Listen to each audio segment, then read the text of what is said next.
Белият щъркел е сред най-обичаните и популярни птици. Той е красив и елегантен, с дългата си шия, дългите си червени крака и клюн и контрастното си бяло-черно оперение. Походката му е лека и грациозна.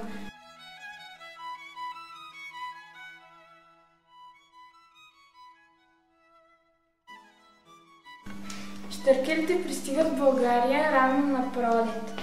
При прелета летят високо и изминават до 200 км на денонощие. Пътят им минава през Босфора, Мала Азия и долината на река Нил. И етата стигат до Южна Африка, прелитайки около 3000 км. Когато излита, щъркелът изглежда тромав и тежък. Той се засилва, като бяга няколко метра с разперени крила, за да полети с мощни махове. Щъркелите са отлични планиристи, реят се бавно и величествено, с широко разперени крила, като държат шията и краката си изпънати.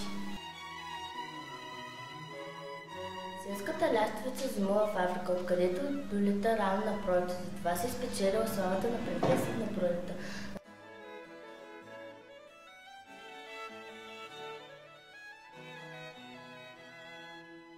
На пролет лястовиците се връщат в родните си места. Често влизат в битка с врабчетата, ако са им заели гнездото им. Ако е разрушено, го построяват отново, но на друго място.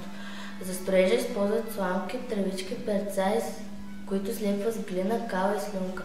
Обикновено лястовиците образуват гнездови колонии една до друга. Женската снася 4-5 бели яйца, които мъти около 2 седмици. Родителите хранят излюбените малки продължение на 20 дни в гнездото и още няколко след като го напуснат. Отглеждат 2-3 поколения годишно. Често наричат лястовиците деца на въздуха.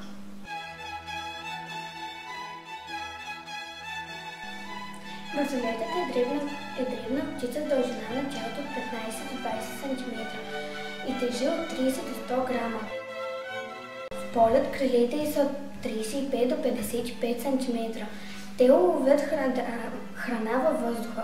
Нощем те летят високо и се подремват, когато не размахат крилете си. Песента на кукувицата е знак, че е дошла пролетта.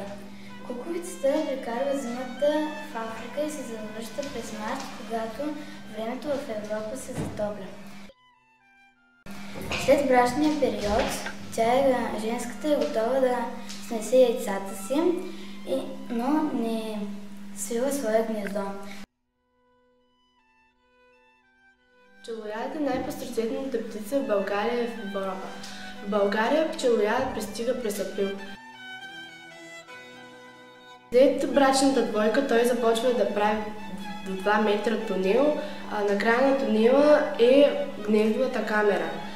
Женското снася до 5-6 яйца, които и двамата мъчат.